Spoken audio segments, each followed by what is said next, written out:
More than 100 years after his creator was laid to rest, Dracula lives on as the most famous vampire in history. But this Transylvanian noble, neither the first fictional vampire nor the most popular of his time, may have remained buried in obscurity, if not for a twist of fate. Dracula's first appearance was in Bram Stoker's 1897 novel of the same name, but that was far from the beginning of vampire myths. Blood-sucking monsters had already been part of folklore for at least 800 years. It was Slavic folklore that gave us the word vampire, or upir in Old Russian. The term's first known written mention comes from the 11th century.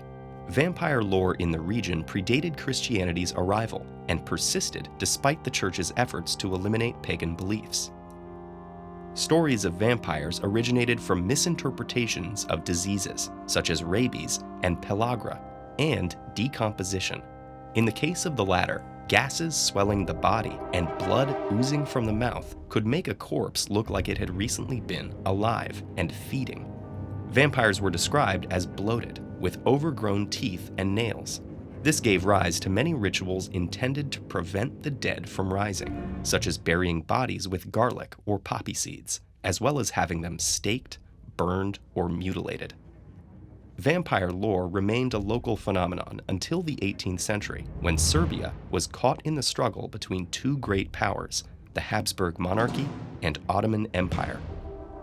Austrian soldiers and government officials observed and documented the strange local burial rituals, and their reports became widely publicized. The resulting vampire hysteria got so out of hand that in 1755, the Austrian empress was forced to dispatch her personal physician.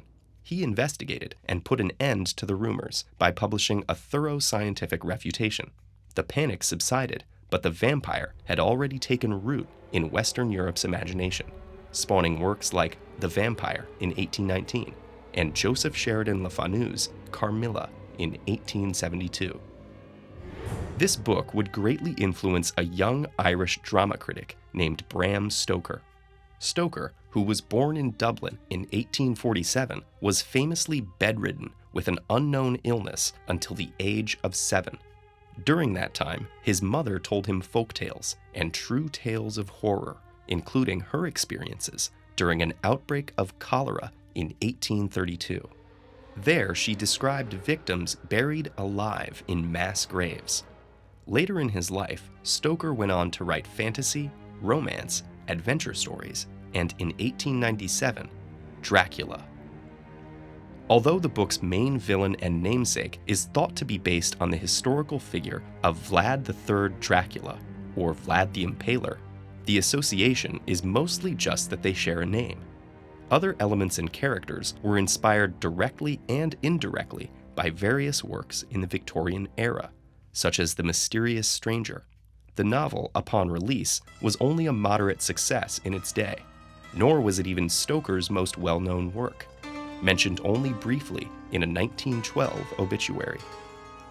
But a critical copyright battle would completely change Dracula's fate and catapult the character into literary renown.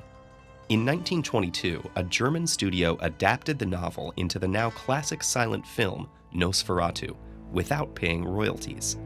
Despite changes in character names and minor plot points, the parallels were obvious, and the studio was sued into bankruptcy.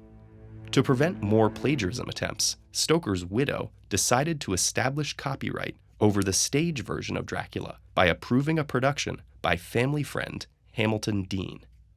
Although Dean's adaptation made drastic cuts to the story, it became a classic, thanks largely to Bela Lugosi's performance on Broadway.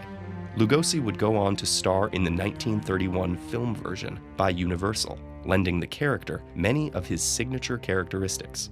And since then, Dracula has risen again in countless adaptations, finding eternal life far beyond the humble pages of his birth.